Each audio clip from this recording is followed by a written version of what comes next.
मंगलम भगवान विष्णु मंगलम गणनाथ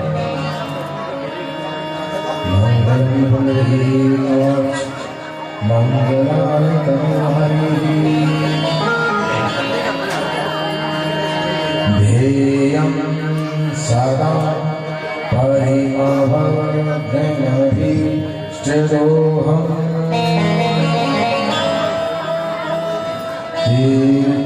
तीर्थास्पदं शिवलिरं चलतं शरणं प्रत्यार्तिहं प्रणतिपालभवाब्धिभूतम् वन्दे महापुरुषं चरणारविन्दम्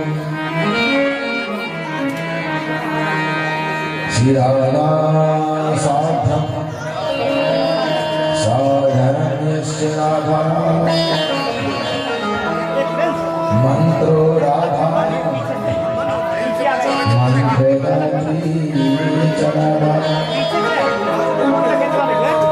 सर्वं राधा जीवनस्य राधा राधा राधा वाचकिङ्कस्य शेषम् यं प्रभृदन्तमनुपेतमपेतकृत्यं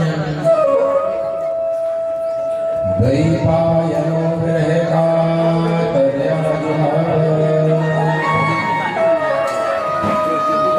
पुत्रेति तन्मयतया तमोभिने सर्वहृदयं नमामि योऽन्तः परिसरसमाजमिनां प्रसूत्रां सञ्जीवयतिकविशक्तिधरा सुधाम् हर्यास्तहस्रनासमप्रकादे प्राणं नमो भगवते पुरुषाय तुभ्यम् वाणीगुणाङ्कतमे श्रवणं कथायाम् हस्तौ च कर्मसुमस्तवपादयोर्नः स्वस्तां शिरस्तपनिवासजगत्प्रामे द्रष्टुं सदां दर्शनेतु भक्तलोला मनोजवं मारुतुल्यवेगं जीवेन्द्रियं बुद्धिमतां वरिष्ठं वातात्मजं वानरयोर्मुख्यं श्रीरामदूतं शरणं प्रपद्ये सर्वमङ्गलमाङ्गल्ये शिवे सर्वार्थसाधिके सन्निधिम्बिके गौरी नारायणी नमोस्तुते जयन्ती मङ्गला काली भद्रकाली कपालिनी दुर्गा क्षमा शिवा धात्री स्वाहा सुजा नमोस्तुते देवगणगणनाद खगन प्रेत गंधर्व बंदं रजनीचर कृपा करम अवसर आइए हनुमंत पधारिए कथा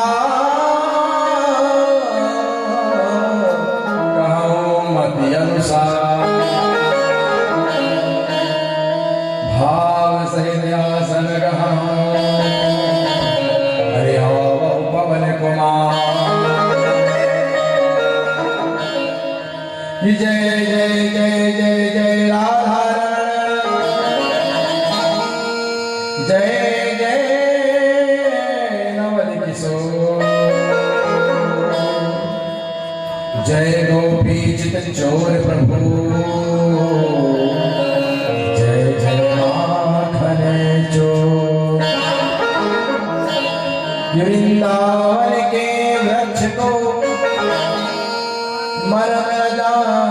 तो डाल डाल और पात पात पे श्री राधे राधे हो। राधे मेरी स्वामिनी मैं राधे जुगदास जन्म जन्म मोहि दीजी को वृंदावने को वास। कि राधे मेरी मात है पिता मोर घनश्याम इन दोनों की चरण में कोटि कोटि प्रणाम कोटि कोटि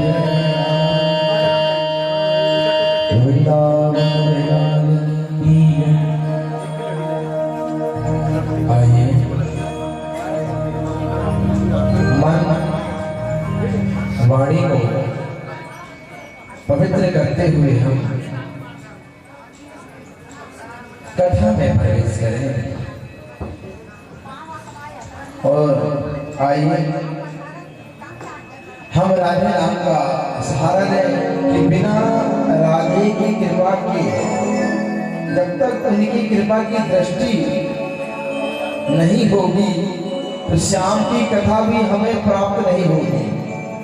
आइए राधे से सहारा लेंगे। हे राधे रानी, हे किशोरी जी, आखिर राधा रानी को किशोरी को कहा जाता है,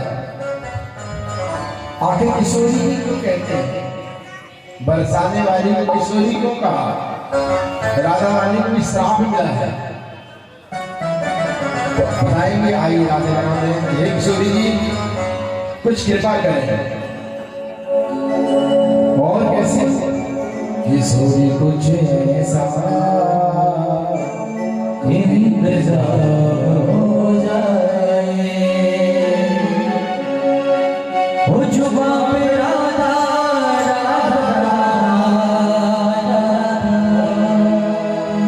नाम हो जाए हो जुबा पे राधा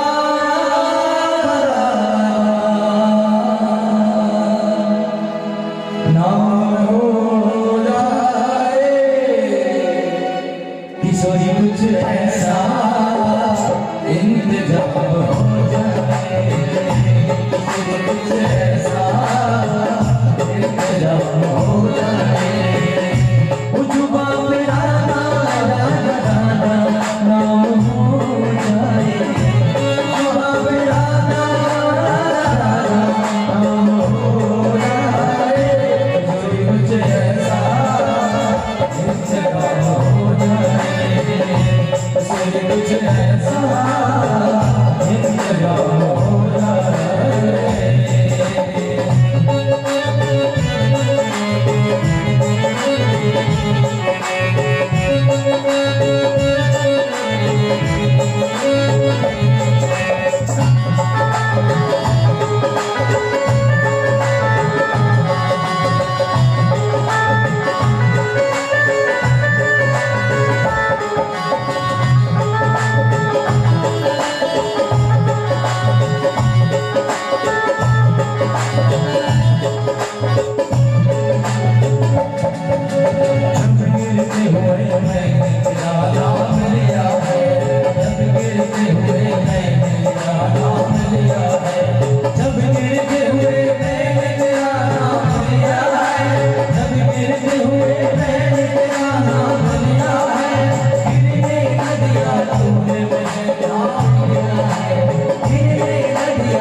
निकलेगा,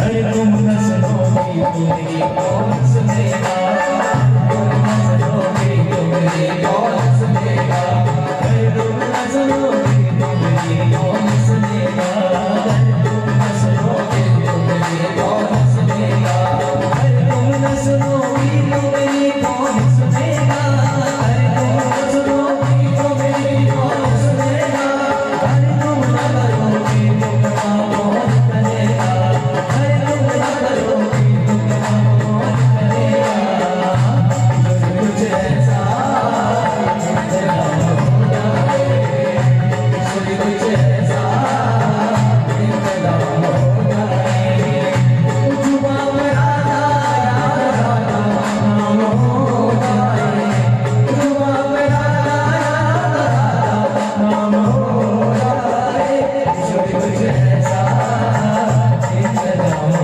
जाए, कुछ ऐसा इंतजाम हो जाए।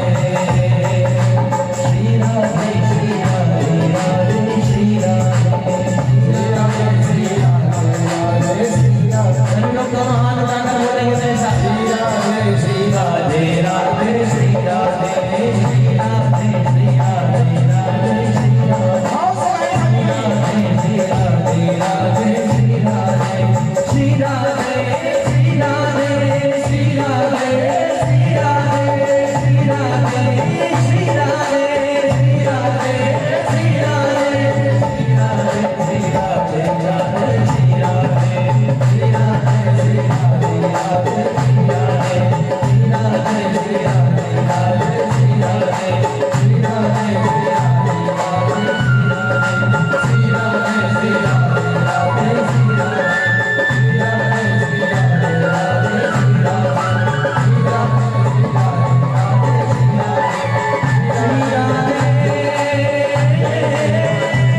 श्री राधे परम मंगल में परत्पर अखिलेश्वर अकारण करुणालय भक्त वांछा कल्पतरु तनिंदित वीरेंद्र पीताम्बरधारी श्री बालकृष्ण लाल वामय स्वरूप साक्षात परमात्मा अनंत अनंत ब्रह्मांड नायक ऐसे मेरे बालकृष्ण लाल वांगमय छवि वांगमय स्वरूप श्रीमद् भागवत महापुराण प्रेम से बोले जय श्री राधे। ऐसो नाय बड़े जोर से बोलना पड़ेगा।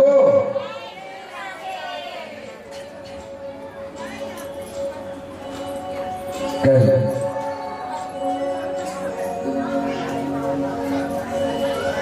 हमारे बालकृष्ण लाल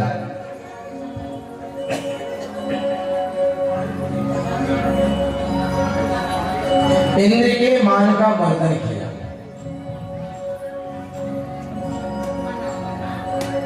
इंद्र भगवान के भक्त तो हैं,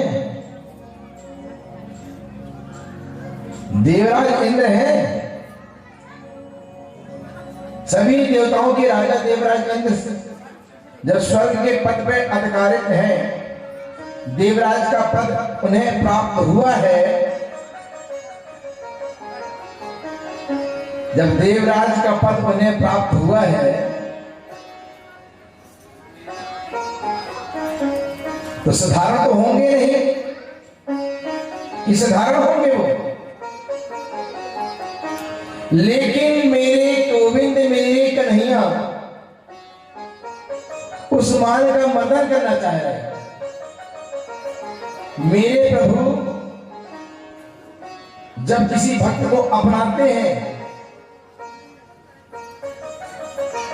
तो उसके अंदर लेस मात्र भी कोई भी ऐसी कमी नहीं रहने देते हैं कि वह भगवान से दूर हो जाए। क्योंकि परमात्मा का तो भोजन ही यही है। मैं अरु मोर तोड़ते माया, परमात्मा मैं को खा लेता है। मैं जिसके अंदर मैं, इंद्र के अंदर मैं है कि मैं जल की वृष्टि करता हूं, मैं सारे संसार को जल में ही देता हूं। मैं का शब्द होता है अहंकार। ये अहंकार है इंद्र को कि मैं ही सारे संसार को चला रहा हूं और मैं ही सारे संसार की जलवृष्टि करके संसार का निर्वाह कर रहा हूं। तो मेरे कन्हैया को यह बात पसंद नहीं आई, बिल्कुल भी पसंद नहीं आई कन्हैया को। बंधुओं, जीवन में सब कुछ करो पर परमात्मा से एक ही बात मांगो कि हे गोविंद, हे ठाकुर जी, हे माता जी, कभी मेरे अंदर अहंकार ना आने पाए। अहंकार पतन का कारण बन जाता है बंधुओं। और जीवन में हर व्यक्ति के अंदर 4 चीज का अहंकार होता है।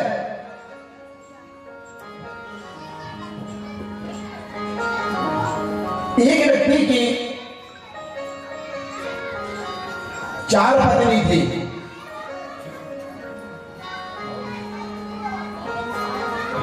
वह चौथी पत्नी को बहुत प्यार करता था। बहुत ध्यान से समझिएगा, वह चौथी पत्नी को बहुत प्यार करता था, बहुत प्यार करता था। हर समय हर पल उसका ध्यान रखता था, हर छोटी छोटी बातों का ध्यान रखता था वो अपनी चौथी पत्नी का। तीसरी पत्नी को चाहता था और वह समाज को दिखाना भी चाहता था, बाहर वालों को दिखाना चाहता था कि देखो मेरी पत्नी कितनी सुंदर, कितनी अच्छी है। लेकिन डरता था, भय था उसके मन में, कहीं वो किसी से भाग ना जाए। उसके मन में था दिखाने की चाहे थी कि मैं अपनी तीसरी पत्नी को दिखाऊं, लेकिन उसे भय था कहीं किसी के साथ भाग ना जाए। और दूसरी पत्नी को वो चाहता था जब भी उसके जीवन में समस्या आती, जब वह परेशान होता तो सदा दूसरी पत्नी के पास जाता, तो दूसरी पत्नी उसकी सारी समस्याओं का समाधान कर देता, सदा समाधान कर देती। कोई भी समस्या आए दूसरी पत्नी समस्या का समाधान कर देती थी। मैं प्रसन्न हो जाता था। पर बंधुओं, पहली पत्नी को वो प्यार नहीं करता था, ना कभी उसका ध्यान दिया, ना कभी उसकी देखरेख किया, ढंग से उसे खाने को दिया। मैं कमजोर हो गई, समय से पहले कमजोर हो गई, जीर्ण हो गई। एक दिन वह व्यक्ति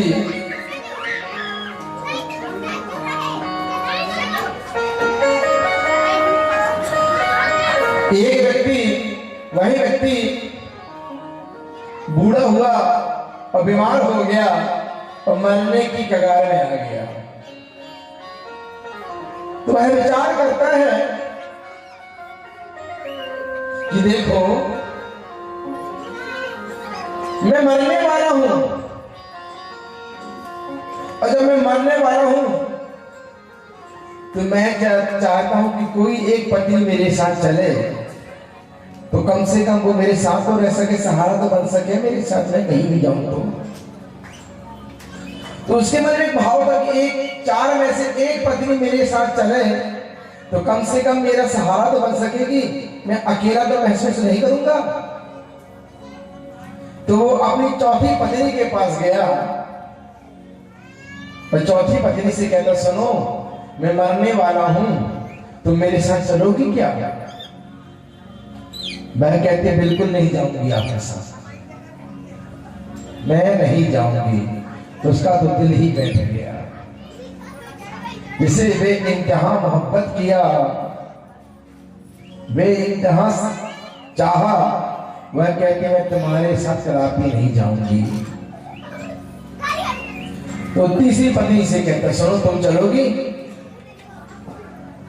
तो वह कहती मैं क्यों जाऊं, तुम मर जाओगे तो मैं दूसरे से शादी कर लूंगी। तुम मर जाओगे तो मैं दूसरे से शादी कर लूंगी, मैं क्यों जाऊं, मेरा तो जीवन पड़ा इतना बड़ा, मैं तुम्हारे साथ नहीं जाऊंगी। बच्चों को मना करिए उनका। और दूसरी पत्नी से कहा क्यों तुम चलोगी मेरे साथ? दूसरी पत्नी कहती मैं नहीं जाऊंगी आपके साथ, सिर्फ आपके साथ कुछ दूरी में चलूंगी बस, शमशान तक बस, उसके बाद मैं नहीं जाऊंगी तुम्हारे साथ। उसका तो दिल ही बैठ गया कि मैं चाहा तीनों को, पर तीनों ने मना कर दिया। तो पीछे से आवाज आई मैं चलूंगी तुम्हारे साथ। वो कोई और नहीं, वो पहली पत्नी थी जिसका वो देख रेख नहीं किया, बीमार पड़ गई थी वो पत्नी। उसने देखा तो उस पर रो पड़ा और कहता है देखो तुम मेरे साथ चलने तैयार हो, पर मैंने तुम्हारा कभी ध्यान नहीं रखा, ना तुम्हारी केयर किया।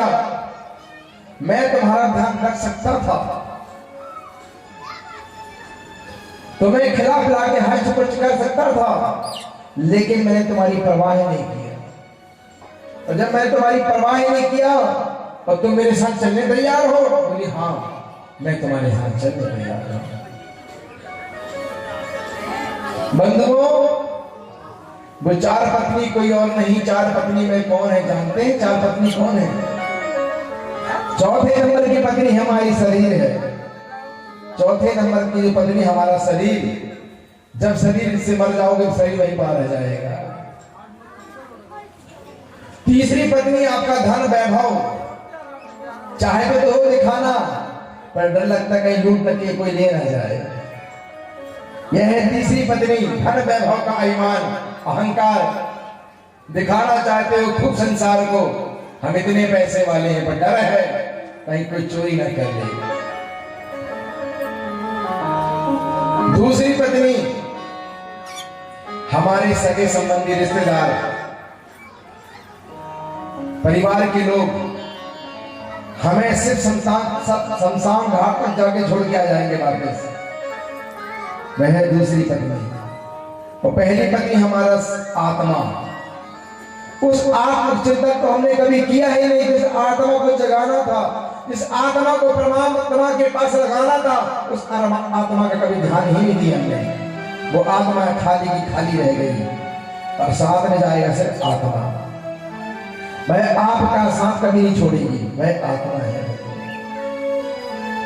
इस जीवन में चार पत्नी भी हमारे होती है। हमें अपने आत्मा को पुष्ट करना है, अपनी आत्मा को तुष्ट करना है, अपनी आत्मा को हृष्ट करना है। पर आत्मचिंतन तो कभी किया ही नहीं, इस संसार में फूले और भटके हैं बस संसार में।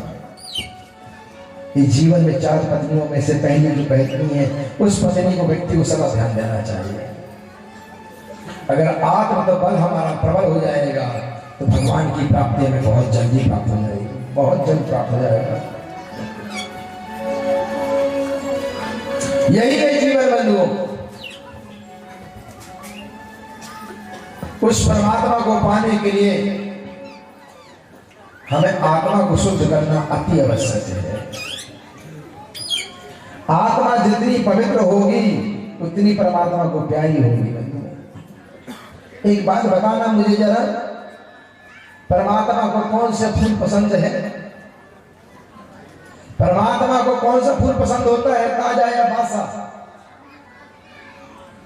कौन सा? परमात्मा को कौन सा फूल पसंद है? ताजा। ये जो जवानी है ना, हमारा जो बचपन है ना, वो ताजे फूल है। बचपन से ही परमात्मा की भक्ति करना चाहिए, बचपन से ही परमात्मा की आराधना करना चाहिए। लोग कहते हैं अभी तो जीवन बहुत बड़ा है, बुढ़ापे में किया जाएगा। भगवान की भक्ति बुढ़ापे में की जाती है, जवानी में नहीं की जाती है पागल। वो बात से अपने परमात्मा को प्यारा ही है।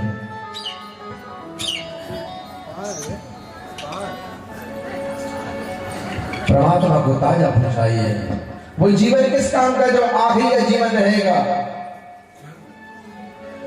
कान से हो जाओगे बहरे, नाक से बहेगा नाला, आंख में पड़ जाएगा जाला। ये जीवन किस काम का तुम्हारा? ये जीवन किसी काम का नहीं है।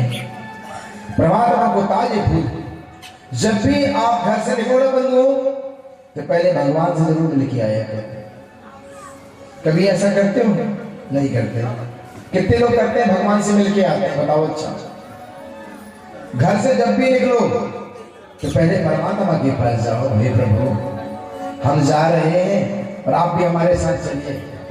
और एक रूप से आप घर की देख रेख भी करिए, क्योंकि आप तो कोटि रूप रख सकते हैं, अनंत रूप बना सकते हैं आप। हे गोविंद, हे मां दुर्गा, हे मां महाकाली, हे हनुमान जी महाराज, हे मां महालक्ष्मी, आप हमारे साथ चलिए और हमारे साथ चलिए और एक रूप से घर की रखवाली करिए। और जब यहां से जाओ या बाजार से जाओ या कहीं घूम कर जाओ तो जाकर पुनः मिलो, मैं आ गया हूं, अब आप भी आराम करो, विश्राम करो, आराम, क्योंकि कुछ नहीं होगा घर में, परमात्मा खुद रक्षा करने के लिए बैठ जाएंगे।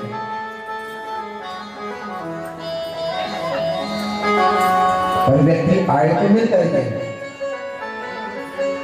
जिंदगी के सफर में परमात्मा को हर हाल में जोड़ लेना चाहिए। सुख आए तो परमात्मा तेरा है और दुख आए तो प्रभु तेरा ही तो है।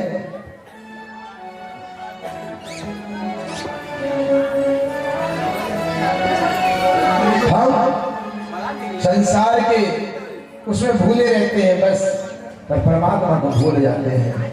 लेकिन तो हनुमान जी महाराज राम जी से मिले तो राम जी ने कहा कि हनुमान बताओ जीवन सब बढ़िया चल रहा कि नहीं चल रहा? राम जी ने कहा जीवन में कोई दुख तो नहीं है। तो हनुमान जी को कहना पड़ गया, कहे हनुमंत विपत्ति प्रभु सोई, कहे हनुमंत विपत्ति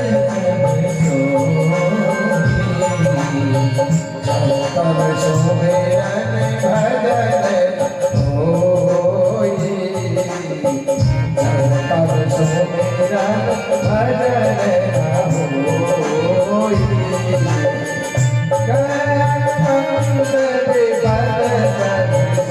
सुमिरन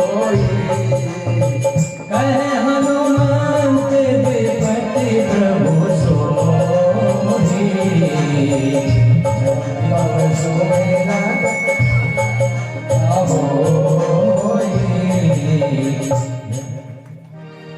कहते हैं प्रभु कह हनुमंत विपत्ति प्रभु सोई।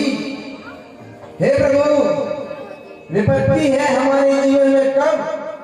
जब आपकी जिस दिन याद ना कर पाए और आपका भजन ना कर पाए, उस दिन हमारा जीवन दुखों से भर जाता है। जब तब सुमिरन भजन ना हो, जब भगवान की भक्ति ना हो, वही जीवन का दुख है। हम परम पिता परमात्मा को भूल जाते हैं संसार के मोह में, अपने बच्चों को ही जीवन का आधार मान लेते हैं। तो वही बालक, वही बच्चे बुढ़ापे में हमें पूछते नहीं, बुढ़ापे में कदर नहीं करते हमारे वही बच्चे। एक पिता बूढ़ा हो गया, एक उसकी जवानी का वो बालक पिता अपनी साइकिल की रिपेयरिंग कर रहा था, साइकिल बना रहा था। और जब वह साइकिल बना रहा था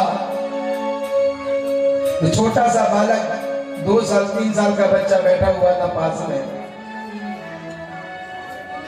और पास में लगा था एक नीम का पेड़, और नीम में बैठा था कौवा।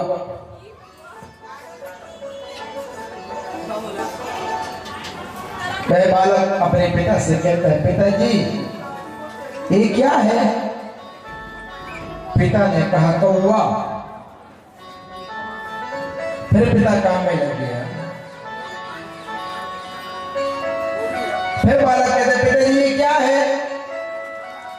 पिता ने कहा कौआ। पिता काम में लग गया, बच्चा खेल लग गया। फिर बच्चा फिर पूछता पिताजी ये क्या है? पिता ने कहा कौआ। कम से कम 50 बार उस बच्चे ने पूछा पिताजी क्या है, और पिता का वही जवाब कौआ कौआ। बेटा पूछता रहा क्या है, और पिता का जवाब कौआ था, पर पिता को एक भी क्रोध नहीं आया। आज समय व्यतीत हुआ, समय ने पलटा खाया, और आज पिता हो गया बूढ़ा और बच्चा हो गया जवान, और बच्चे की पत्नी भी आ गई। अब बालक अपने माता पिता को तभी तक मानता है जब तक बालक अपने माता पिता को तभी तक मानता है जब तक अपनी पत्नी का मुखड़ा को नहीं दिखता, तब तक।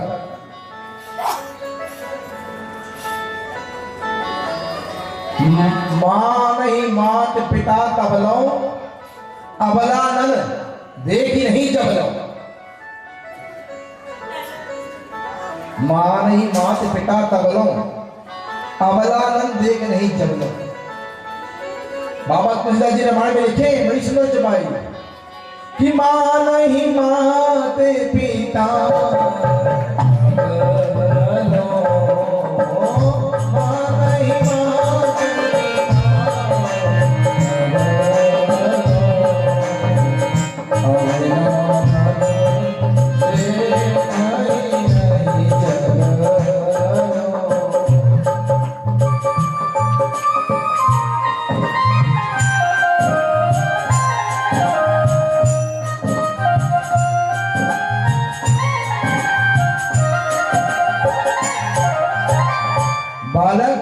माता पिता का सम्मान जरूर करता है जब तक एक बात सुनता है, जब तक अपने पत्नी का मुखड़ा नहीं देखता है। भले वो पत्नी कल्लू क्यों ना है, और सुनेगा कल्लू की ही, लल्लू की नहीं सुनने वाली। अब माता पिता की बात कभी तक पत्नी ने कहा सुनो ऐसा होगा, बोला हाँ वैसे होगा जैसे तुम कहोगे। अब समय का प्रतीक हुआ, तो आज बेटा बुजुर्ग हो गया, पलंग में पड़ा हुआ है, दिखता भी आंख से कम है। आज घर में कोई मेहमान आए, घर में जब मेहमान आए तो पिता ने कहा बेटे से बेटा कौन आया है, कौन आया है? बेटा कहता है पिताजी आप पड़े रहो दरवाजे पर, आपको दिलाते यही बताते हैं कौन आया कौन गया, कौन नहीं आया कौन क्या गया, यही बताते हैं, यही काम बचा हमारे पास। नौकरी चाकरी छोड़ दें, आदर सत्कार करना छोड़ दें, बस बताते रहे कौन आया कौन गया, यही काम बचा। आज पिता फूट फूट के रो दिया, आज पिता रोया है, और पुत्र से कहते बेटा तुझे वो दिन याद है? बालक गुस्से में कहता कौन से दिन? कोई एहसान नहीं कर दिया है, कौन सा दिन? पिता रोते कहता है, रोते रोते कहता है बेटा इसी आंगन में याद कर, यही नीम का पेड़, मैं यहां साइकिल बना रहा था, तू यहां बैठा हुआ था, और तूने मेरे से 50 बार पूछा कि पिताजी ये क्या है? मैंने 50 बार कहा ये कौवा है कौवा है कौवा है, पर मुझे कौन नहीं आया। और आज मैंने एक बार क्या पूछ लिया कौन आया, इतना चिल्ला दिया, इतना क्रोध। बेटा गलती हो गई, उस बेटे को याद आ गई, और पड़ा फूट के पिताजी क्षमा करना, क्षमा करना। बंधुओं जीवन पर्यंत संसार के लिए करेंगे, पर संसार से सुख प्राप्त नहीं होगा।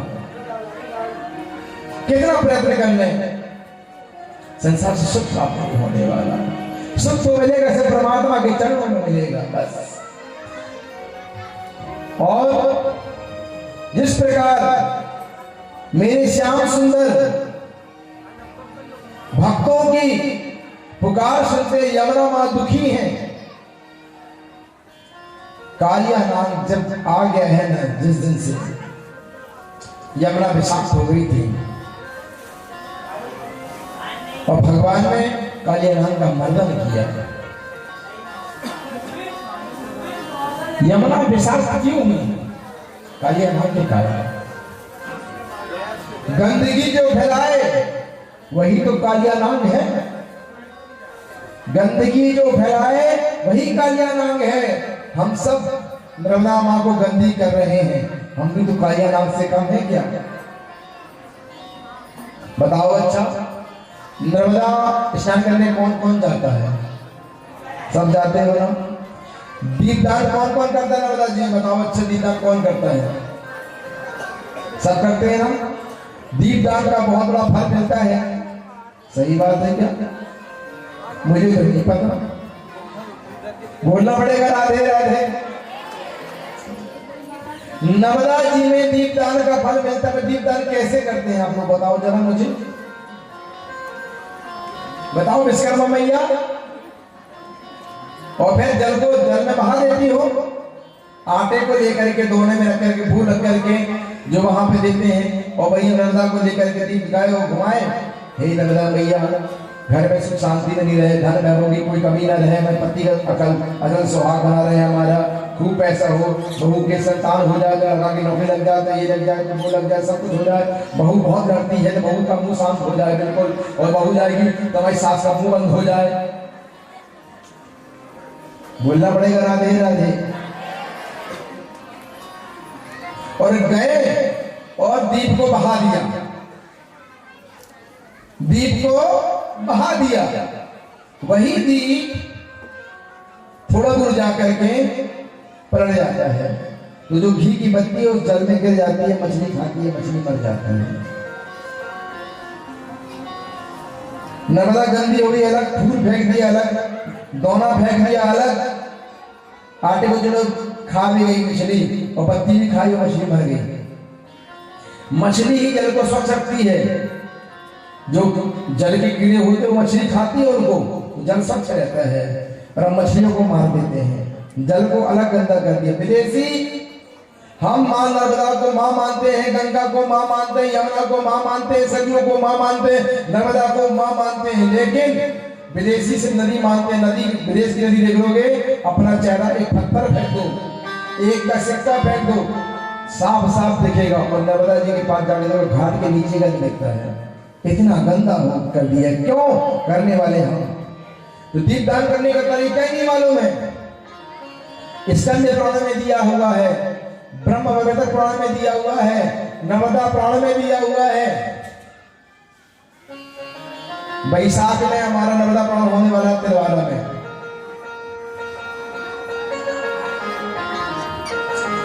नर्मदा दीप दान करने का फल क्या है? नर्मदा जी को दीप दिखाइए और जाके घाट के पास ही दिया रख देना चाहिए। दिए को जल में नहीं बहाना चाहिए कभी भी। और हम दिया को जल में बहाते हैं, ये अपराध है। दीप दान का मतलब हो तो जाके दान कर देना। दीप दान, दीप माँ को अर्पण कर दिए। दिया दिखाओ जाकर के माँ को, जाओ माँ को दीप दिखाओ, और घाट के किनारे जाके ऐसे रख देना चाहिए किनारे। अब सफाई कर्मचारी आएगा तो दिया बुझ जाएगा, के साफ करके फेंक देगा, दान का दान हो गया। किसी आचार्य के पास जाते हो दान करने के लिए, महाराज जी कार्तिक में दीप दान करा दीजिए, कर दीजिए, कहते हैं। ब्राह्मणों के पास मंदिरों में जाते हो, दीप दान कराइए। जब ब्राह्मण दीप दान कराता है तो क्या दीप को ब्राह्मण के सिर पर रख के आते हो क्या? जब दीप का दान करते हो तो ब्राह्मण के सिर पे रखते हो कि पंडित जी नहीं नहीं आपके सिर पे रखेंगे हम, ऐसा करते हो क्या? सिर पे तो नहीं रखते हो, देके आ जाते हो ब्राह्मण को जो देना होता है। उसी प्रकार दीप दान मां नर्मदा के चरणों के रख देना चाहिए, जल में स्पर्श करके जल के किनारे दिया को रख देना चाहिए, वही आपका दीप दान हो जाएगा और नर्मदा स्वच्छ रहेगी। हम बालक वही है, बालक कहता है माता पिता से, मां हम तुम्हें बहुत मानते हैं, भक्त कहता भगवान हे प्रभु हम तुम्हें बहुत मानते हैं पर तुम्हारी नहीं मानेंगे। माँ हम तुमको बहुत मानते हैं पर तुम्हारी एक ना मानेंगे। ये कैसा चयन है तुम्हारा? नर्मदा का दीपदान का फल तभी प्राप्त होगा जब नर्मदा स्वच्छ होगी हमारी। नर्मदा को स्वच्छ रखने के लिए हम सबका प्रयत्न है दीपदान करने का तरीका बदलो। ज्ञान नहीं है, अज्ञानता में जी रहे हैं। जाओ नर्मदा किनारे और दीप ऐसे ही रखो। और अगर आपको ज्ञान हो गया है, जितने लोग हैं यहाँ जहां तक आवाज जा रही है, जब वह दीपदान करने जाए जो मनोकामना बोले घाट में जल स्वागत दिया उसको किनारे। और उसके बाद जो जिसको गलत करते देख रहे हो उसे भी टोको, उसे भी समझाओ। अगर आज इस कथा से 20 की सुधर जाएंगे तो मैं समझो मेरी कथा सार्थक हो गई। और आप 20 को बदलिए, करते करते एक दिन हमारा जबलपुर सुधर जाएगा और नर्मदा मैया सदा स्वच्छ रहेगी। और नर्मदा गंगा से बड़ी नर्मदा है। नर्मदा जी के पास गंगा जी स्वयं चल के आती हैं। गंगा में जाओगे डुबकी लगाओगे तो मुक्ति पाओगे। नर्मदा के दर्शन करने से भक्ति और मुक्ति मोक्ष तीनों की प्राप्त हो जाती है। नर्मदा का इतना बड़ा प्रभाव है, भक्ति मुक्ति मोक्ष सब प्राप्त हो जाएगा नर्मदा माँ के दर्शन करने से। बोल नर्मदा मैया की। आइए मां नर्मदा चरण में हाजिरी लगाएं और मन से नर्मदा परिक्रमा करते हैं।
प्यार तुम्हारा।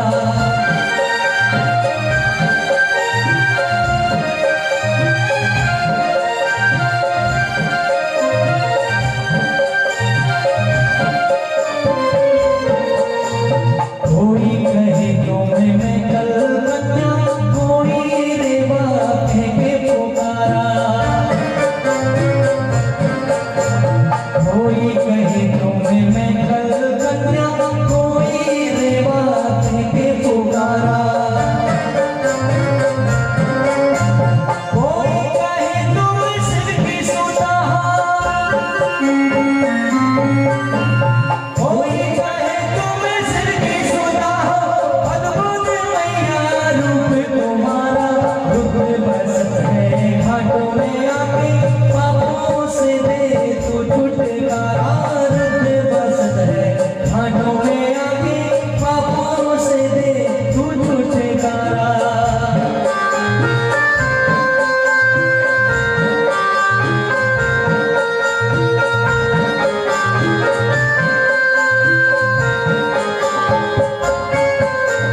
महिमा वेद पुराण बखाने, तीनों समुद्र तलक विस्तारा।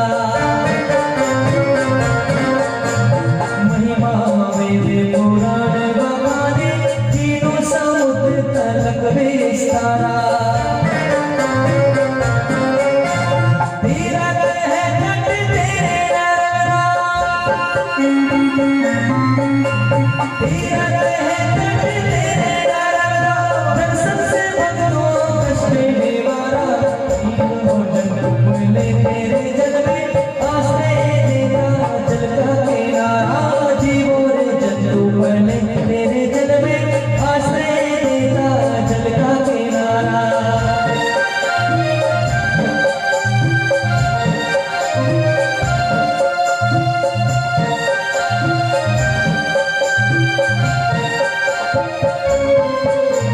देवों में पूजित तुम मांगा, शिव जी ने वर को स्वीकारा। देवों में पूजित तुम मांगा, शिव जी ने वर को स्वीकारा। गंगा से कम नहीं मैया तुम्हारी, गंगा से कम नहीं मैया तुम्हारी। नदियों में प्यारी बहे दूध धारा। ब्रह्मा विष्णु महेश भी भजते, सुंदर रूप स्वरूप तुम्हारा। ब्रह्मा विष्णु महेश भी भजते, सुंदर रूप स्वरूप तुम्हारा। आजग तारण आई है मैया, कल कल करती निर्मल धारा। आजग तारण आई है मैया, कल कल करती निर्मल धारा। नर्मदा मैया की, नर्मदा को सदा स्वच्छ बनाने का प्रयत्न करना चाहिए। दीपदान का भाव अंदर से रखें और कैसे करें, इसकी विधि बता दी गई है। उस विधि से दीपदान करो, कई गुना फल प्राप्त होगा आपको। माँ भी प्रसन्न होगी कि कम से कम मुझे माँ मानते हैं तो माँ को स्वच्छ कर रखें। घर की संतान माँ बोले और आप गंदगी फेंके, कैसा लगेगा आपको, बताओ जरा मुझे। बेटा कब मामा कह रहा है, माँ को प्यार भी कर रहा, गंदगी माँ को फेंक रहा है, तो माँ खुश होगी या दुख होगी, बताओ। दुखी हो गया ना। उसी प्रकार वो माँ जगत माँ नर्मदा है, जीवन दायिनी माँ है, शिव सुता है, मेघल सुता है, शिव पुत्री है वो। नर्मदा नाम क्यों पड़ा? नर्मदा पुराण में बहुत महिमा है। नर्मदा पुराण में नर्मदा नाम क्यों पड़ा? जिस समय भगवान शिव के द्रग बिंदु से पसीने से जब मां नर्मदा बही, तो उनके रूप को देख करके देवता मोहित हो गए, उनका पीछा किए पकड़ने के लिए। और जब पकड़ने के लिए प्रति करी मां भागी, तो शिव जी खड़े हो गए सामने। शिव को देखकर सारे देवता लज्जित हो गए, सारे देवता लज्जित हो गए। एक शिव जी को सामने खड़े पाया। शिव ने कहा, जानते हो कौन है? जिसको पकड़ने के लिए भाग रहे, जानते हो कौन है? देवताओं ने कहा कि नहीं जाना। शिव ने कहा मेरी पुत्री है, मेरे से उत्पन्न हुई है। देवता क्षमा मांग करके चले गए हैं। आज शिव ने नर्मदा को वरदान दिया है। नर माने देवता, तुमने देवताओं के मन का चूर्ण किया। देवताओं को अहंकार है, हमें कोई डगमगा नहीं सकता है, हमें कोई मोहित नहीं कर सकता है। आज बेटी तुमने देवताओं के मान का मर्दन कर दिया है, इसलिए आज से तुम्हारा नाम नर्मदा रखा जाएगा। तो शिव पुत्री ने वरदान मांगा, पिता पर मैं वहीं रहूंगी जहां आप रहेंगे। बेटी आप कितनी भी दूर विदाई ले ले, पर दिल सदा पिता के पास ही रहता है बेटी का। मां नर्मदा ने वरदान मांगा कि पिताजी मैं अकेले कैसे रहूंगी। आज तो आप बचाने के लिए आ गए, तो कल जब अगर आप कहीं व्यस्त हो गए काम में, तो किसी भक्त के पास आप गए और उस समय अगर देवताओं ने मेरा हरण किया तो मुझे कौन बचाएगा। शिव ने वरदान दिया, बेटी मैं तुम्हें वरदान देता हूं, आज के पास तू जहां रहेगी वहीं मैं रहूंगा। इसलिए आज उस दिन के बाद नर्मदा के कंकड़ बन गए शंकर। इसलिए नर्मदा के हर कंकड़ में शंकर का वास है। शिव पुत्री शिव से दूर नहीं है। और नर्मदा पुराण में यह भी व्याख्या दिया है, मोहन पंडित जी ये व्याख्या दिया है नर्मदा पुराण में कि नर्मदा किनारे की जो भूमि है, जनेवे के सूत के बराबर भी जगह खाली नहीं है जहां ऋषियों ने तपस्या न किया हो। मतलब जनेऊ का एक सिंगल सूत धागा निकालो जनेऊ का, उसके बराबर भी जमीन नहीं है जो वहां पर बची हो तपस्या वाले। हिमालय में ऋषि मुनि तपस्या करते हैं, चाहे भारद्वाज हो, चाहे दुर्वासा हो, चाहे अंगिरा हो, चाहे पुलस्त हो, चाहे क्रतु हो, कोई भी ऋषि, चाहे वशिष्ठ हो, सारे देवता भी अगर हिमालय में तपस्या करते हैं तो अंत में आके नर्मदा जी के पास सिद्धि प्राप्त होती है। नर्मदा सिद्धात्री की देवी है, सिद्धि प्रदान करने वाली नर्मदा है। तपस्या कितनी भी कर लो और सिद्धि तुम्हें प्राप्त होगी नर्मदा के पास। नर्मदा ऐसी प्रदायी नदी है, साक्षात दर्शन करने से पाप जल करके भस्म हो जाते हैं। ये नर्मदा का प्रभाव है, नर्मदा पुराण में दिया हुआ है। सूत मात्र जमीन नहीं है जो बची हो तब के लिए, कितने भी पुराण खोल लो। गंगा के पास भी बाण गंगा है, बाण सागर जो बाणासुर ने शिवलिंग प्रभावित किया है। मतलब बाणासुर भी यहाँ पर शिव अभिषेक करता था और शिव को बहा देता था। बाणासुर यहाँ पर सिद्धि वृद्धि बहुत जल्दी प्राप्त हो जाता है। बोले नर्मदा मैया की। आज लाला ने इंद्र के मान का मर्दन किया है। आज लाला खुद गिरिराज बन गए हैं, खुद पूज रहे हैं, खुद पूज रहे हैं। मधुमंगल कहता है लाला सुनियो जरा, मैं कन्हैया मुझे कहा बात है गई। बोलियो गिरिराज महाराज तुम मोहे बिल्कुल तेरो जैसे ही लगे। मोहे नाम लाला मोहे तो ऐसे लगे कि गिरिराज तेरो ही रूप है। भगवान आज भोग पा रहे दोनों हाथों से, प्रत्यक्ष खड़े होकर के भोजन पा रहे हैं। तो मधुमंगल ब्राह्मण का बालक है ना, कहते कन्हैया आज तेरो भगवान कुछ छोड़ेगो भी नहीं छोड़ेगो।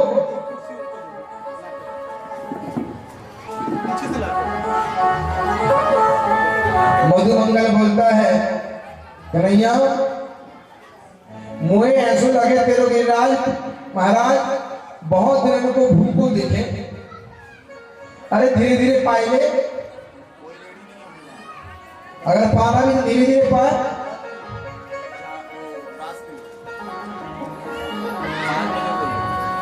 भगवान खा रहे हैं और भगवान जल के लिए वहां पर मानसी गंगा को प्रकट किया है।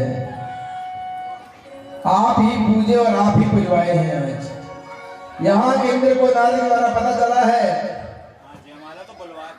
कि आज से तुम्हारी पूजा बंद हो गई। उस ब्रज में कृष्ण नंद के लाला ने 6 वर्ष के 5 वर्ष के कन्हैया ने तुम्हारी पूजा बंद करवा दी है। अच्छा, 5 वर्ष के कन्हैया तुम्हारी पूजा बंद करा दी। आज इंद्र को अहंकार के वशीभूत हो गया, क्रोध में आ गया। कुछ 5 वर्ष के बच्चे की बात ब्रजवासियों ने मान लिया। आज इन्हें बताता हूं इंद्र की शक्ति होती क्या है। अपने मेघ आदि संवर्तक को बुलाया है कि गणम संवर्तकम नामा मेघानां चातिकारिणम् इंद्रः प्राचोदयत क्रोधो वाक्य चाहे सानमन्यनात्।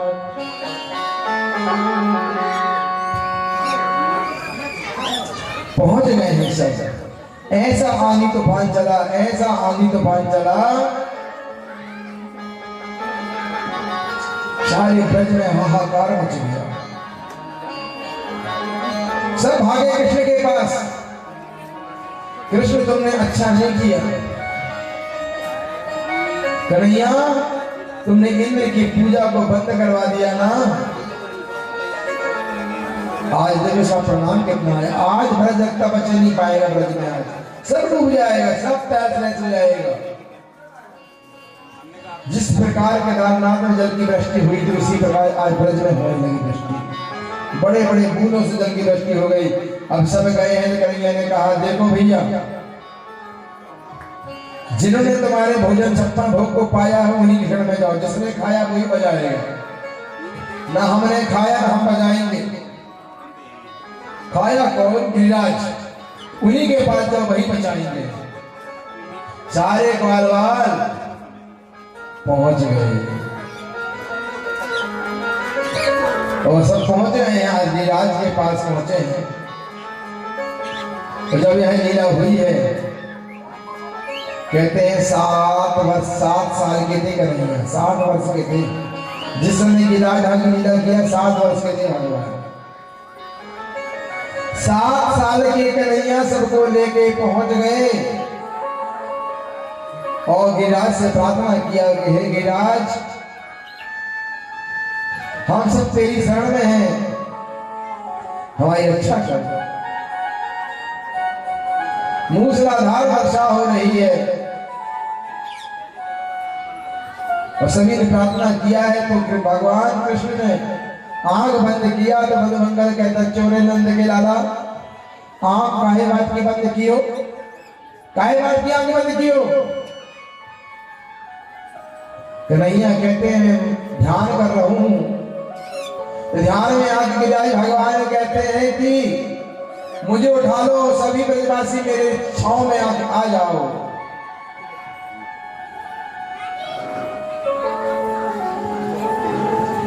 इतना कहते ही भगवान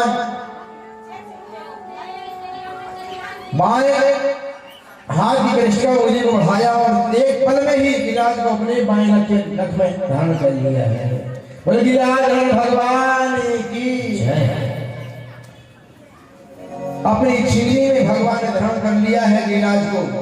सारे ब्रजवासी आ गए हैं और शेषनाग को आदेश दिया, शेषनाग को, हे शेषनाग आकर के पूरे ब्रज की ओर लिपट जाओ, लिपट जाओ। आकर के लिपट गए हैं। अगस्त मुनि का ध्यान किया है। हे ऋषि अगस्त, आप आ जाइए और जल को पी लीजिए। बात समझने की है। इंद्र ने इतनी जल की वृष्टि किया तो जल गया कहां? जल गया कहां? अगस्त मुनि का ध्यान किया गया, बुलाया गया, बुलाया गया।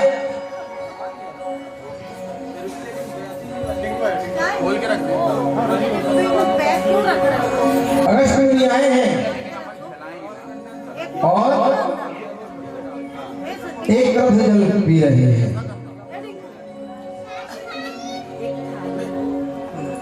7 दिनों तक लगातार जल की वृष्टि होती रही। 7 दिन तक मूसलाधार वर्षा हो रही है। अब जल कन्हैया उस संभाले हुए हैं गिरिराज को। उसी समय सारे ब्रजवासी बोले कन्हैया तूने एक आराम तो कर ले। हम सारे ब्रजवासी लाठी को लगाए हुए हैं, तूने एक आराम तो कर ले। कन्हैया कहते भैया अगर मैं आराम कर लूंगा ना तो पूरा गिरिराज नीचे आ जाएंगे। सारे ब्रजवासी बालक कहते क्यों, तू काहे को भगवान है का कहीं को, तू अपने को भगवान मानेगा। कृष्ण ने कहा मैं भगवान ही तो हूं, देखा नहीं मैंने पूतना को मारा, सत्तासुर को मारा, तृणावर्त को मारा, अघासुर को मारा, बकासुर को मारा।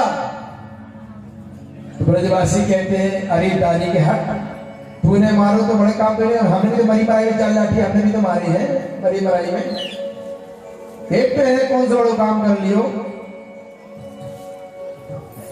ब्रजवासियों की बात को सुन करके भगवान कृष्ण मुस्कुरा देते हैं। ब्रजवासियों का अजब प्रेम है कृष्ण के प्रति, अजब प्रेम है। मधुमंगल कहता बस बस रहने दे, ज्यादा झूठ मत बोले, मैंने पूतना मारी तो हमने भी मरी मराई में 4 धमुकड़ा हमने भी धर दियो।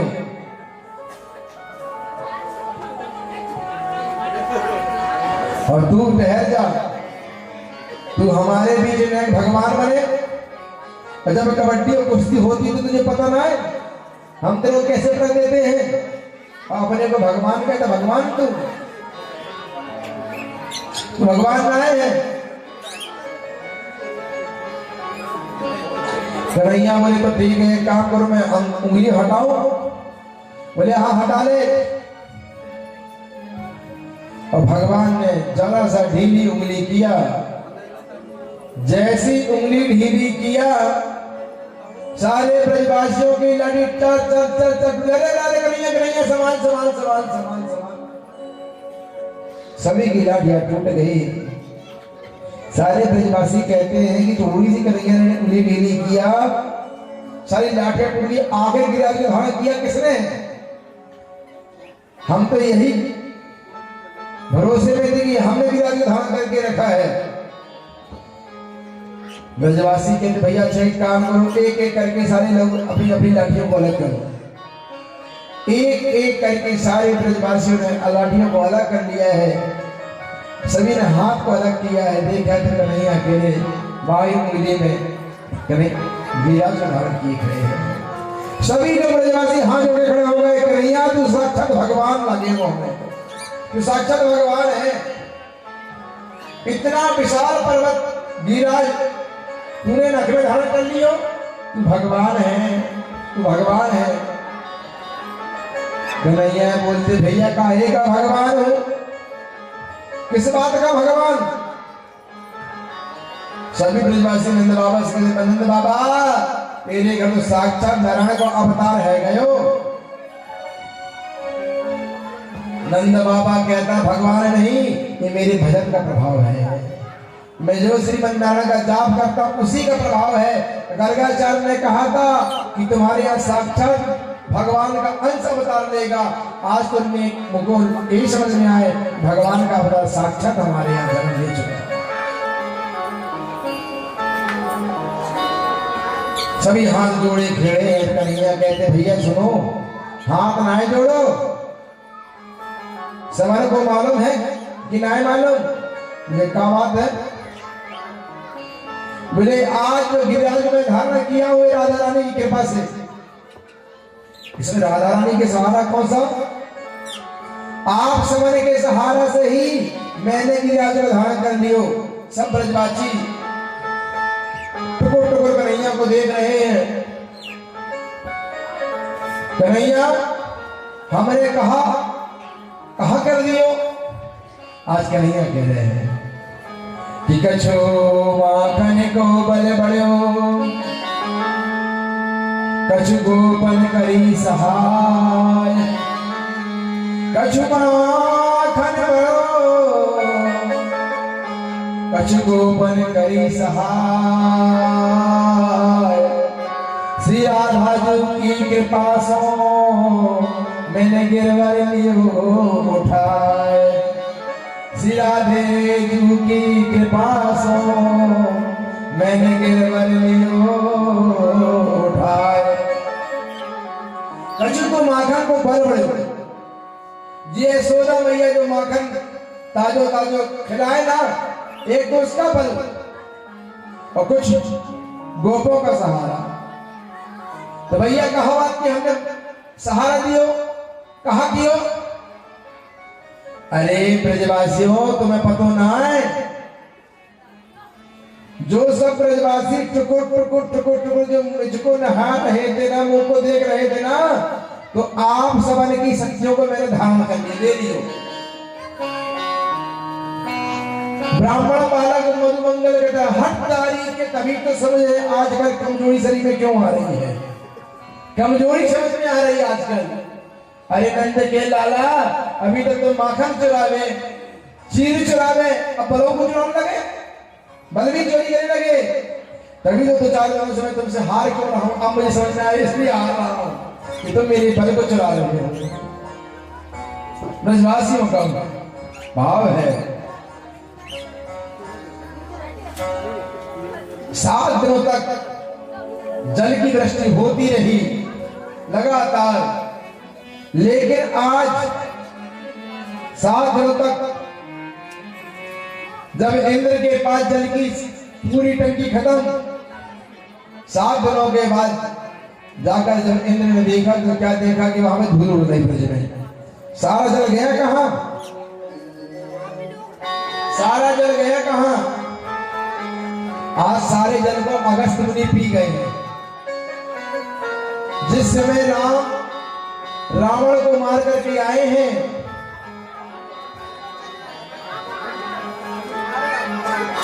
उस समय से सीता माता जी का एक नियम बन गया है कि रोज ब्राह्मणों को भोजन कराना, ये सीता माँ का नियम बन गया है कि नित्य ब्राह्मण का भोजन कराना है। लेकिन आज सीता मैया राम के पास जाकर दुखी हो गई है, कहती है प्रभु आजकल कोई ऐसा ब्राह्मण है ही नहीं, ऐसा कोई ब्राह्मण नहीं जिसको खिलाने का आनंद आए। बस 2-3 पूरी खाए बस कहते बस पूर्ण महापूर्ण कर देते हैं। ब्राह्मणों के पेट की क्षमता खत्म हो गई, पेट ही खा खा के।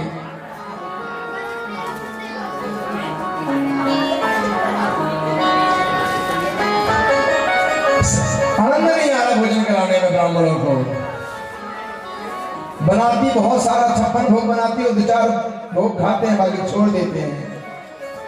राम जी कहते चिंता मत करो, बहुत खिलाने की चिंता है, बुलाता हूं कोई ऐसा ब्राह्मण की सारी इच्छा पूरी हो जाएगी।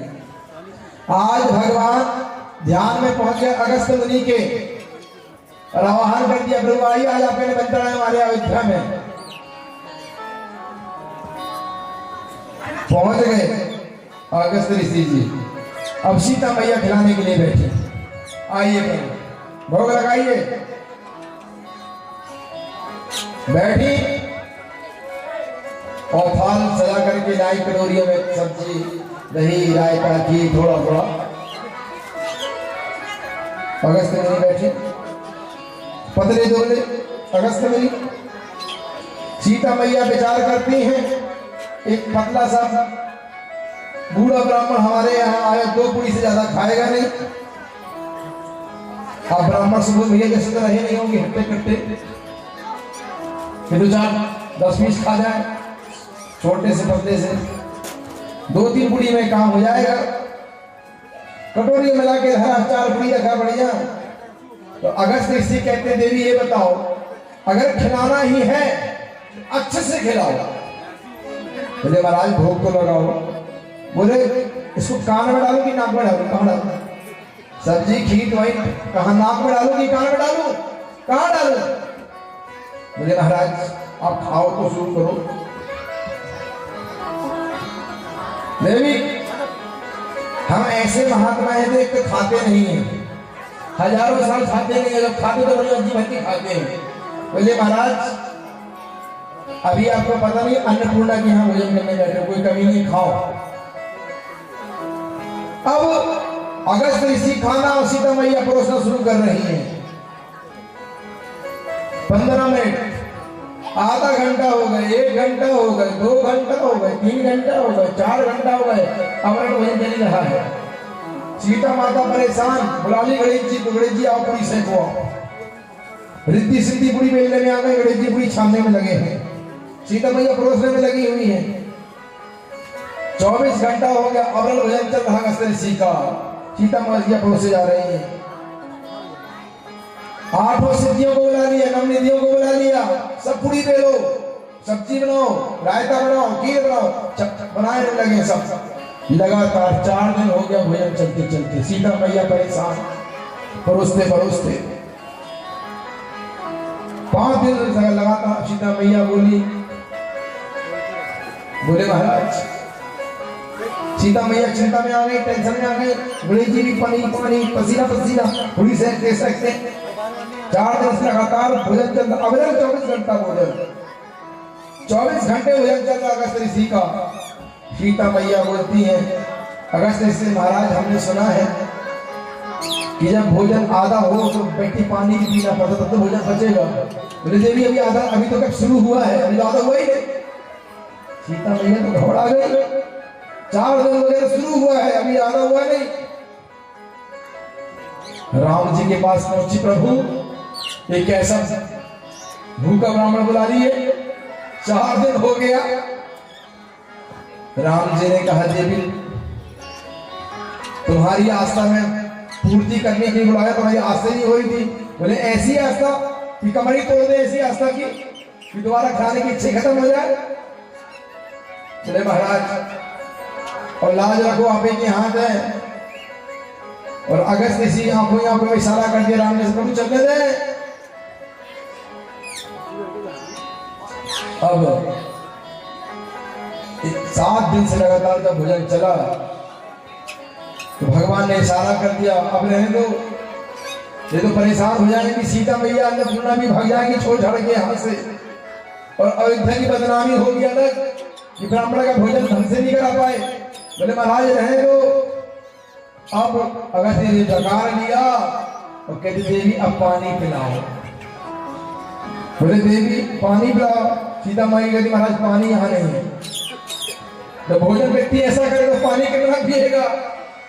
भगवान राम ने कहा प्रभु आप तो ऐसे योगी हैं, एक बार ध्यान लगाओगे एक युग बीत जाएगा। तो काम करो, इसमें भोजन कर लिया, त्रेता में भोजन कर लिया है, अभी जब द्वापर आएगा, द्वापर में इंद्र का मान का मर्दन करूंगा, उस समय आपका आवाहन करूंगा, उस समय पानी पी लो जितना पीना हो। आज मेरे प्रभु अगस्त मुनि का आवाहन जो किया है, एक कोने में खड़े अगस्त मुनि खड़े हो गए हैं और वही त्रेता का पानी आज अगस्त मुनि यहाँ पी रहे हैं। इसलिए सारा ब्रज धूल उड़ रही है और पानी है ही नहीं, अगस्त मुनि पी रहे हैं। इंद्र ने देखा कि धूल उड़ रही है, इंद्र भागा हुआ चला आया है। और इंद्र जब आया तो आकर के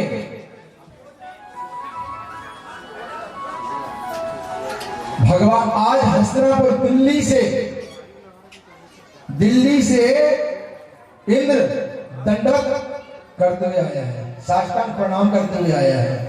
दिल्ली हस्तिनापुर से कम दिल्ली से मतलब वृंदावन की दूरी 160-165 लमसम है, 180 ना, हाँ 30 किलोमीटर है। और आए दंडवत प्रणाम करते हुए आया, और प्रणाम करते जब